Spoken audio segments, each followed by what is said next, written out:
Professor, então entramos aqui no nosso, infelizmente, no nosso último bloco, e a sugestão é que tratemos agora da questão relacionada à sistemática dos repetitivos, né? É porque, na realidade, como cansamos de falar a todo instante, né, a lógica da sistemática dos repetitivos é garantir não só a previsibilidade, como, em decorrência dela, a segurança jurídica, né? E no artigo 1037, quando fala de recurso especial e recurso extraordinário repetitivos, ele prevê no seu parágrafo 9º a figura da distinção para que se retire daquele bloco que foi chamado para a sistemática dos repetitivos e da deliberação sobre esse aspecto, sobre essa distinção, caberá na forma do parágrafo 13 o recurso de agravo de instrumento, atendendo lá ao que diz o parágrafo 13 do 1015, que também há outros casos de recurso, não só naquele rol do 1015, né? O que poderia até despertar a discussão, o rol do 1015 não é absolutamente taxativo, não é, ele abre algumas exceções. Sim. Né?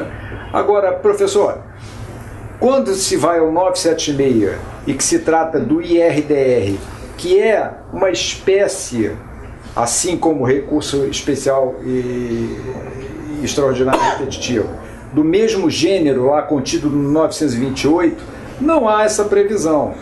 Mas sendo ambos espécies do mesmo gênero, conforme, repito, 928, se aplicaria, portanto, ao 976, ao IRDR, o mesmo tratamento que se aplica ao recurso especial e extraordinário? Em outras palavras, eu pergunto, também caberia distinção e dessa deliberação também caberia agravo de instrumento?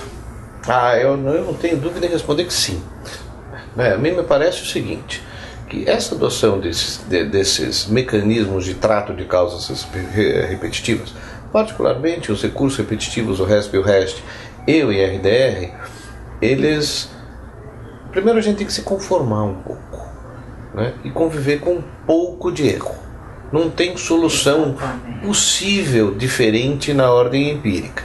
Agora, obviamente, o sistema tem que ensejar ao jurisdicionado os meios possíveis, ao menos, para tentar corrigir esses erros. Quer dizer, nós temos, eu acho que então, a possibilidade de eu suscitar o juiz e decidir e provocá-lo a distinguir o meu caso do caso em que ele se baseou para suspender a tramitação do processo é fundamental, e dessa decisão, óbvia e evidentemente, tem que caber agravo do instrumento. Essa é a pedra de toque do sistema. Ainda assim, é inexorável que esse sistema vai gerar injustiças.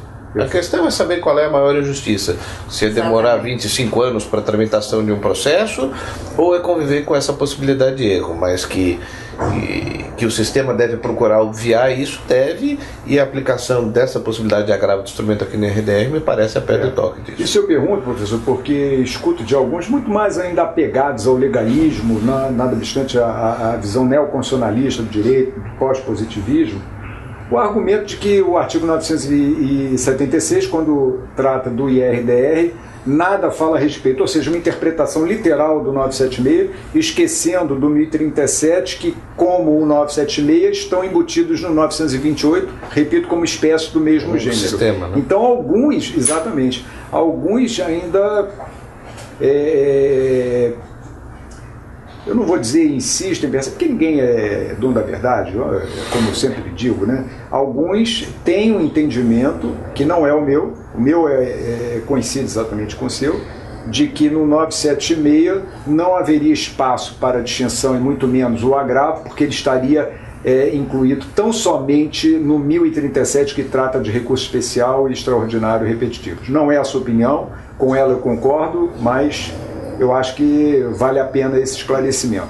E acho que já está esclarecido. Se a interpretação literal é perigosa, sim, e já é perigosa num código de 73, que era o código feito malgrado às posições políticas por um jurista de peso, exatamente, como é o caso do professor Alfredo Buzaide, quanto mais nesse aqui, que teve uma comissão de notáveis muito bem qualificada que fez o anteprojeto, mas que depois foi retalhado por sugestões de norte a sul do país, que muitas vezes eu indagava os membros da comissão quem tinha feito e eles não sabiam dizer quem tinha crescido esse ou aquele dispositivo na tramitação do Chegavam a dizer na processo. época, inclusive, que a proposta inicial teria, do seu ponto de vista substancial, uma modificação de algo em torno de 20%.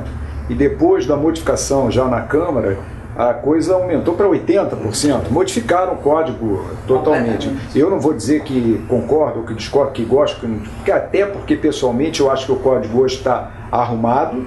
Ele está arrumado, ele tem o capítulo da principiológica, ele está na Constituição, está reforçado no Código de Processo Civil e amolda as normas processuais, e acho que fez alguns acertos que são bons e trouxe inovações que também são muito boas. Agora, erros há, a jurisprudência, a doutrina e a jurisprudência têm esse compromisso e responsabilidade de corrigi-los, né? Mas no geral me parece um código muito bem feito e que atende aos anseios da nação. Agora, a essa pergunta, então, só para simplificar, para ficar bem claro, o senhor entende então também que o mesmo tratamento que se dá ao 1037 se dá ao 976 porque são espécies do mesmo gênero. Não tenho dúvida.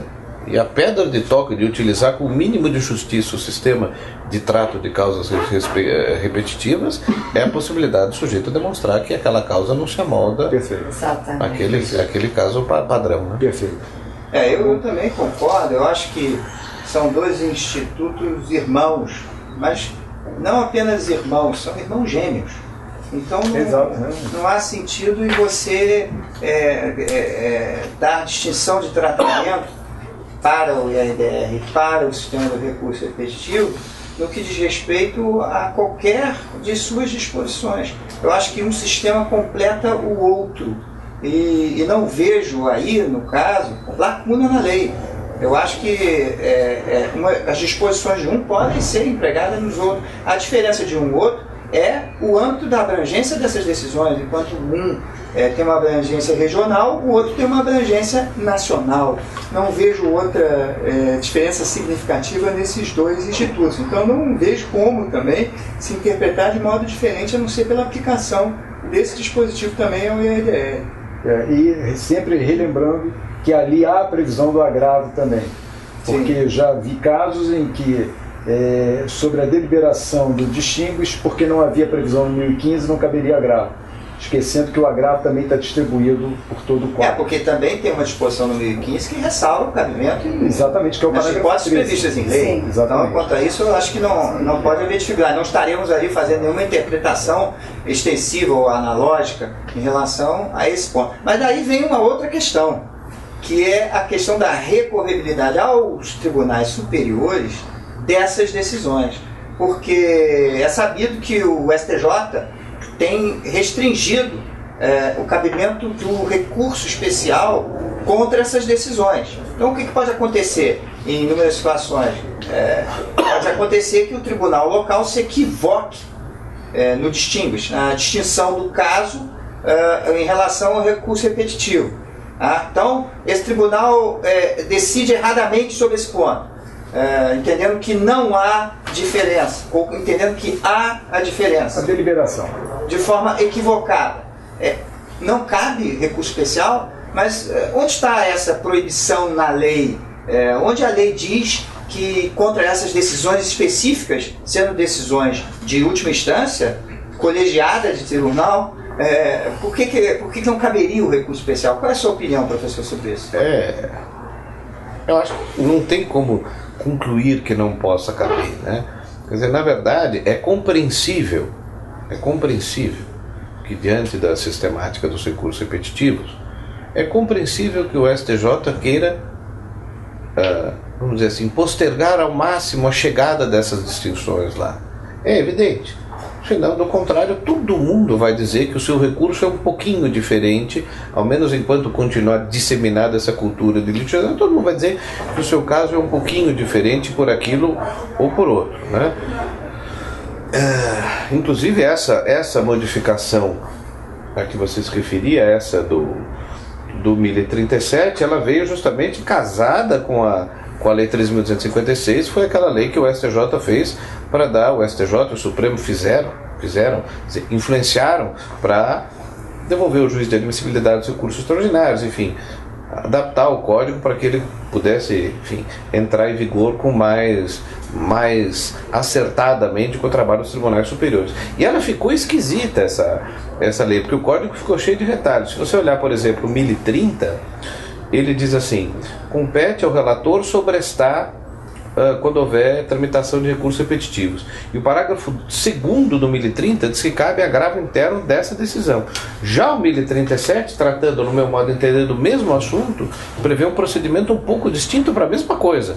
Eu tenho que me parece mais razoável, eu tenho que suscitar o distinguishing para o relator, né, e se ele não aceitar dessa decisão, interpor o agravo interno. Agora, a questão é saber quem é o juízo, quem é o órgão do judiciário que vai dizer a última palavra sobre o meu caso, né? A lei não pode restringir o acesso ao Superior Tribunal de Justiça fora das hipóteses da Constituição. Então eu tenho um caso que eu reputo flagrantemente diferente, o tribunal local insiste em dizer que essa orientação se amolda àquela dos repetitivos, portanto o meu caso tem que ficar sobrestado e quando vier a decisão do repetitivo aquela decisão vai ser aplicada e eu não posso ir ao STJ, né? Isso me parece absurdo, não me parece nem que seja o caso de reclamação. Não parece que a hipótese seria ou de um recurso especial, e há um segmento expressivo da doutrina que tem entendido que é isso, ou então há um segmento expressivo da doutrina que diz que o dispositivo que trata do agravo do ARESP, do agravo contra a decisão denegatória de recebimento do recurso especial, tem que ter uma interpretação conforme ao texto constitucional, né, que abranja então a possibilidade de interpor ARESP nesse caso, porque não seria nem o caso de um novo RESP, porque o RESP já está interposto, né, e ele não poderia ser aniquilado sem que eu chegasse ao tribunal destinatário do recurso. Não sendo nenhuma das duas Uma hipóteses. coisa é o juízo diferido de admissibilidade que voltou com a 13.256. Outra coisa é transferir ao tribunal LACOR a última palavra em caráter definitivo sobre o cabimento do recurso, que ele tem, na verdade, apenas um juízo diferido de admissibilidade, ou então para sobrestar em caso de repetitivo, né? E não sendo nenhuma das duas hipóteses, haveria qual o remédio? A rescisória? Bom, se transitar em julgado, hoje inclusive a lei é expressa lá no 966 sobre a possibilidade de ajuizamento de ação rescisória quando um precedente houver sido mal aplicado. Então, seria talvez o caso de aplicar o parágrafo 5º, né, e dizer, olha, então essa rescisória ofendeu a ordem jurídica, parágrafo 5º casado com o inciso 5º do 966, a decisão ofendeu a ordem jurídica, então, mas não tem sentido, né? É que é muito abstrato também, né? Mas não tem sentido, eu não posso vedar o acesso do interessado ao Superior Tribunal de Justiça. É compreensível que ele queira deixar as questões de distinção ao máximo, proteladas ao máximo, para chegar lá em cima só quando não tiver jeito, mas não pode deixar, no meu modo de entender, de admitir. Agora, como essa é uma tendência que se esboça no Superior Tribunal de Justiça, é o que nós falamos já algumas vezes aqui durante os nossos debates hoje. Essa sinalização, em última análise, tem que vir do Supremo. A hora que essa sinalização vier do Supremo é que nós vamos saber efetivamente como proceder. Agora, professor, me veio aqui à mente agora, a prevalecer esse entendimento que hoje parece ser dominante no STJ, do não cabimento do RESP e tudo mais, da decisão da rescisória, que seria talvez o último remédio, qual seria o recurso cabível? A rescisória, vamos supor que entenda também que não houve... mantém a decisão. Não caberia um RESP também aí? Então, por via oblíqua, pensando alto, sem certeza no que afirma agora, mas se couber o RESP da decisão da rescisória, não seria, por via oblíqua, utilizar aquele RESP que foi proibido lá atrás? Não sei se me fiz entender. Isso vale, na verdade, é uma indagação que vale, na verdade, para todo e qualquer RESP de rescisória, né? Eu posso renovar ou não posso renovar? Eu sempre entendi que podia. Eu sempre entendi que podia. Se a ação rescisória for ajuizada pelo antigo 4855 ou pelo 966, inciso 5º, né, e eu alego que houve ofensa a esse dispositivo, e o tribunal local entende que não houve ofensa a esse dispositivo, porque cargas d'água, essa hipótese não se encartaria no artigo 105.3 da Constituição, né? Eu tenho notícia de pelo menos um julgado, ou dois, se eu não me engano, mas de turma, flexibilizando essa hipótese e admitindo que no bojo do resto, não especificamente no caso de sobrestamento, mas que no resto da ação rescisória se pudesse discutir a violação de fundo que motivou o ajustamento da ação rescisória. Mas ao que eu tenho notícia, a jurisprudência preponderante do Superior Tribunal de Justiça é no sentido restritivo. Perfeito. Na verdade, quer dizer, levando isso para a ação rescisória, a que o legislador pretende é dificultar, né? Porque o caminho fácil é o RESP, é muito fácil. O advogado já foi contratado, já está atuando na causa, e recorrer para ele não vai custar muita coisa. Agora, se você restringe isso, mas não fecha a porta, porque você abre a oportunidade dele entrar com ação rescisória, o que, no meu modo de ver, o legislador fez é restringir esse caminho para dificultar esse acesso. Eu acho que isso é uma interpretação possível também, porque a parte ela não vai ter recurso neste processo, mas se realmente for uma situação diferente, ele poderá usar a ação rescisória. O que eu quero dizer é o seguinte, é tudo uma questão de avaliação, de dar peso ou não ao bom direito que se alega. Porque se realmente for uma situação que se distingue e a pessoa ficou alijada naquele entendimento jurisprudencial que lhe era favorável, ela vai insistir, ela vai buscar uma ação rescisória. Mas para isso, com os ônus que a ação rescisória impõe, como por exemplo o depósito em garantia de 5%. Quer dizer, isso vai, na verdade, limitar ainda mais a rediscussão dessas questões no que diz respeito ao caso. Tá? É mais um filtro. É mais um filtro. Eu acho que está muito próximo da questão do acesso à justiça. É uma vedação ao acesso à justiça. Não, mas é grave. O que eu acho é o seguinte: seria se não existisse uma outra alternativa. Tá? Se você cria uma alternativa, ainda que tenha mais restrições para o seu uso, que seja uma porta mais estreita, você não está negando o acesso à justiça. Na minha opinião. Eu acho que tem que ajuizar uma nova ação. O depósito é claro que eu acho que a lei não tem como a lei impedir fora do 105.3, das hipóteses 105.3 ABC, e basicamente recurso especial. A ação rescisória eu ainda vou até um pouco mais longe, mas pensando alto também novamente, um mal maior, que é o tempo.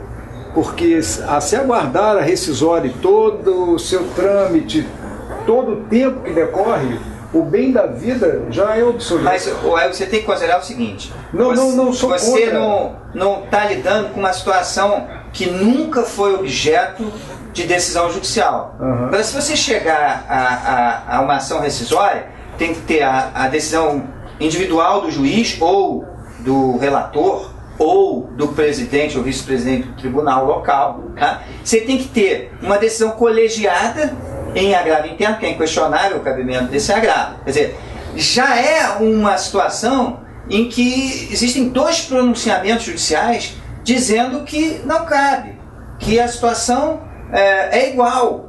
Então, quer dizer, não é a mesma coisa de você sair do zero na discussão. O fato de você já ter percorrido esse caminho, a meu ver, pode justificar sim uma interpretação restritiva do cabimento, embora eu concorde plenamente com o professor Raul Almeida que na Constituição não está essa distinção. Isso aí, no máximo, pode ser uma jurisprudência defensiva. Né? O que eu quero deixar claro é o seguinte: a se permitir o RESP, por mais que demorado que seja em razão de duas decisões anteriores, ou até mais, porque pode não ter sido esgotada a instância, súmula 281 do Supremo Tribunal Federal, a não se permitir o RESP e ter que se valer da ação rescisória, mais tempo ainda vai demorar. E o tempo é o inimigo do... Não é só isso, eu acho que tem, se tratando de decisão interlocutória, nem sempre cabe a ação rescisória. Quer dizer, você pode estar diante de uma hipótese em que nem essa possibilidade de interpor uma ação rescisória e depois um RESP sobre o acordo da decisão rescisória, você chegar com essa discussão lá em cima. Que você pode não caber. Se ela não for terminativa, não cabe. Tem que ter os requisitos, mas em tese, a rescisória seria contra a decisão de mérito. que está em desacordo com a jurisprudência do repetitivo, o que hoje já é aceito. Hoje a ação rescisória já é aceita na prática. Na verdade, esse dispositivo só reconheceu a jurisprudência como ela é. Tá? Quando um acordo vai numa direção oposta à jurisprudência já estabelecida do STJ, você pode entrar com a ação rescisória. Quer dizer, não está se criando algo de novo propriamente, porque essa já era a interpretação do código anterior. Quer dizer, o que eu acho é o seguinte: o legislador pesou a situação. Você tem a possibilidade de ter o caminho fácil do RESP, o que, ao ver do legislador, ou pelo menos na interpretação dada pelo STJ, a posição do legislador, isso poderia gerar recursos em quantidade que não compensa o prejuízo que se vai dar a pouquíssimas pessoas que vão se enquadrar nessa situação. Tá? Então, eu acho que isso é uma opção legislativa. Eu acho que esse embora restritivo, eu, advogado, eu realmente tenho normalmente uma posição mais liberal em relação a esse assunto, mas nesse caso específico, eu acho que realmente, como tem a rescisória, eu não vejo tanta ilegalidade assim nesse entendimento. Eu não falo em ilegalidade não, eu vejo em prejuízo só em termos de tempo ao se, de alguma forma, inviabilizar o RESP. Mas eu quero, já se aproximando do final, professor, sem fazer propaganda de livro nenhum, mas eu escrevi um livro que nominei a Constituição, junto com o professor Cássio Cavalli, da Fundação Getúlio Vargas, e advogado também. Nós escrevemos um livro cujo nome é A Construção Jurisprudencial da Recuperação de Empresas. O argumento do nome se deve ao fato de que a jurisprudência se tornou mais rica do que a própria normatização, porque são tantos caminhos que a jurisprudência encontrou acerca do que está lá previsto, a letra da lei. O que eu estou chegando a uma conclusão aqui é que o CPC, cada vez eu me convenço mais, o CPC é tão cheio de nuances, tão cheio de pequenos detalhes, sutilezas, né? Que daqui a pouco o nome vai ser, ou qualquer obra a ser escrita, a construção jurisprudencial do novo Código de Processo Civil. Apesar de eu repetir sempre que eu gosto muito desse Código de Processo Civil, respeito quem eu critique, só não respeito aquele que critica sem antes ter lido. Aí é complicado demais, né? Não li e não gostei, né? Não li e não gostei. Fazer uma Pois não? Que assim, eu lembrei de uma história, né, que os mais velhos terão presenciado, a Márcia não há de ter ela estava na maternidade, com certeza. Quando veio a Lei 9756 de 98, que foi a que estabeleceu o RESP retido de decisão interlocutória, o STJ resolveu imediatamente baixar uma resolução para baixar todos os recursos que já estavam pendentes e não os que viessem a ser interpostos para as instâncias locais. Obviamente foi uma felicidade, encheu coisa e manda tudo embora para os estados respectivos. E um monte de gente começou a dizer, não, isso é matéria de processo. 1211, né? Isso é matéria de processo e, portanto, tem aplicabilidade imediata, mas não pode ter aplicabilidade retroativa e não pode se aplicar aos processos, aos recursos que porventura já tivessem sido interpostos, estivessem lá esperando distribuição. Bom, aí eu lembro que um determinado ministro, um exímio processualista, já falecido, o ministro Saúde Figueiredo, estava organizando na época uma coletânea, mas ele dizia, para entrar na coletânea tem que dizer que é matéria de procedimento e portanto se aplica imediatamente e portanto pode mandar para baixo. Mas isso, lembrando dessa história, a gente vê que o problema de acúmulo de recursos no STJ não é um problema recente, né? É um problema que na verdade repisa aquilo que na década de 60 se chamava da crise do Supremo, né? É um problema que talvez seja minimizado, obviado com os recursos repetitivos, talvez seja minimizado, obviado se amanhã vier uma repercussão geral para o recurso especial, mas nesse caso específico, e acho tudo isso muito compreensível, mas nesse caso específico eu acho um pouco demais, né? Quer dizer, eu não vejo como, embora eu compreenda que sem isso talvez a sistemática idealizada não funcione bem, eu não vejo como não admitir que desse agravo interno possa caber um recurso. O juízo que compete aos tribunais locais é sempre um juízo provisório e diferido. O juízo de mérito tem que ser deles, né? A partir do momento em que o juiz de mérito não seja deles por uma razão ou por outra, na minha cabeça se fere o texto constitucional. Eu também sigo a mesma linha. Agora, professor, nós estamos nos aproximando do final do programa. Antes de abrir para considerações finais, eu vou me permitir agradecê-lo pela sua participação, elogiar pelas suas colocações e uma constatação. Eu entrei hoje nessa sala com algumas dúvidas e saio com muito mais dúvidas ainda, porque realmente há uma riqueza de detalhes no Código de Processo Civil que nós temos que nos debruçar e pensar, e é esse o propósito desse programa. Esse projeto, cuja paternidade, repito sempre, é do professor Zé Roberto Sampaio, sempre se prendeu a essa ideia, não de dizer que é isso ou que é aquilo, porque ninguém tem autoridade para dizer assim ou assado, mas para submeter a reflexões sobre diversas questões. E a cada instante, o senhor volta para São Paulo hoje? Bom. No avião o senhor vai descobrir já uma outra novidade do código. Basta abrir o código que tem uma novidade que, até então me passou despercebido. Isso é uma constante, né, do nosso dia a dia, tanto do advogado como do julgador, enfim, do parecerista que tem que encontrar soluções e vai encontrar alguma coisa nova ali que enriquece esse debate e prestigia a sua ideia, esse seu pensamento, que eu parabenizo novamente. Então, encerrando, agradecendo mais uma vez a participação, considerações finais. Professor Márcia? Eu, mais uma vez, estou participando aqui. Hoje, eu não entrei aqui com menos dúvidas e saio com mais. Eu entrei aqui com muito menos conhecimento e estou saindo com muito mais. Foi uma aula e tanto, professor Eduardo, e eu agradeço muito ao Zé e ao Ayub por permitirem que eu participe desse encontro mais uma vez. Muito obrigado, professor, pelos seus ensinamentos. Queria agradecer ao professor Arruda Alvim ter se disponibilizado a vir aqui ao Rio de Janeiro, tomando seu precioso tempo para esse debate, que eu acho que foi bastante rico, e espero que nos dê a oportunidade de voltar numa outra ocasião para debatermos outro tema, se possível. Mas, de todo modo, fico aqui agradecido e agradeço em nome de todos aqueles que assistiram e venham assistir essa conversa. Bom, está encerrado o programa. Vamos aguardar então o próximo módulo, que em breve será noticiado. Espero que tenha sido muito útil a todos, porque a nós certamente foi. E lembrando, vamos a partir de então costurar, construir, formar novas opiniões a respeito desses novos institutos, interpretando-os à luz da realidade dos fatos, do que consta hoje no mundo atual, né? O código tem que ser analisado sem se distanciar da realidade dos fatos. Agradeço a todos os que participaram e aqueles que não participaram, que assistam, porque certamente vão aprender muito com as lições do professor Arruda Alvim. Muito obrigado, professor.